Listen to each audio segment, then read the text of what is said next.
How humiliating is this discovery? Yet how just a humiliation.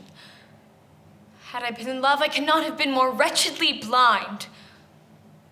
But vanity, not love, has been my folly. As to the mention of my family in terms so mortifying, their sense of shame is severe, but the charge strikes too forcibly for denial.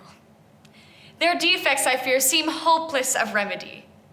My mother puts herself forward beyond all expectation, while my father does nothing to restrain the uncontrollable giddiness and self-willed carelessness of my younger sisters. Only excepting dear Jane, what can I call them all but ignorant, idle, and vain? How despicably I have acted! I, who have prided myself on my discernment. Till this moment, I never knew myself.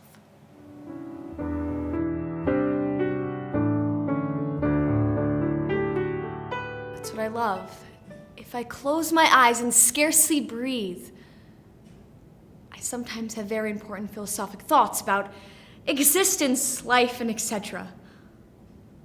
That's what they mean when they talk about a woman's intuitions.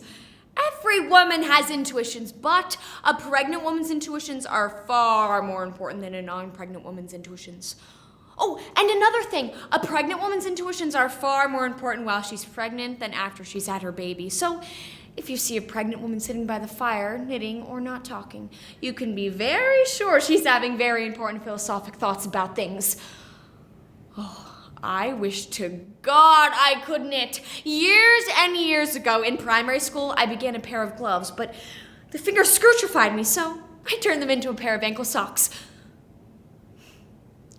Your mother is a very intelligent woman, and your father so practical and so unassuming. That's what I want to be. One of these days, I'm going to stop talking altogether for good, and people are going to say, "Didn't Mrs. Joseph Brennan become so dignified all of a sudden?" Oh, since the baby arrived, I suppose. I think now, Joe, it's going to be 19 days overdue. And out of desperation, they're going to rush me into the hospital and stick me on a treadmill. Oh, it's this new yoke they have to bring on labor. Joan told me all about it.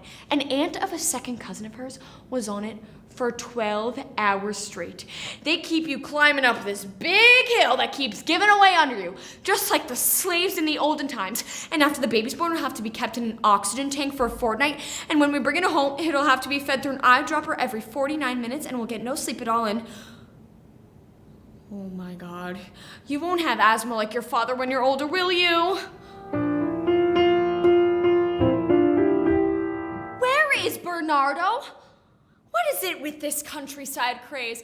All through the journey, all through the meal, all Bernardo would do was babble about the fresh air and the chestnut trees. He went on and on. Oh, just as if he was trying to hide something. Oh, but that's just it. I know him. I know he has nothing to hide. But this insistence is infuriating. The more people tell me to do something, the less I want to do it. That's how I am. It's my nature. I'm sorry. He got on my nerves so much I didn't even finish dinner. I went out of the restaurant for some fresh air, and when I came back, he was gone. Don't you think that's outrageous? Anyway, we wouldn't have all these problems if we were together all the time. I know he's here all alone while I'm at the other end of the world. I wonder what he's doing. I worry. It would all be so simple if only he'd marry me.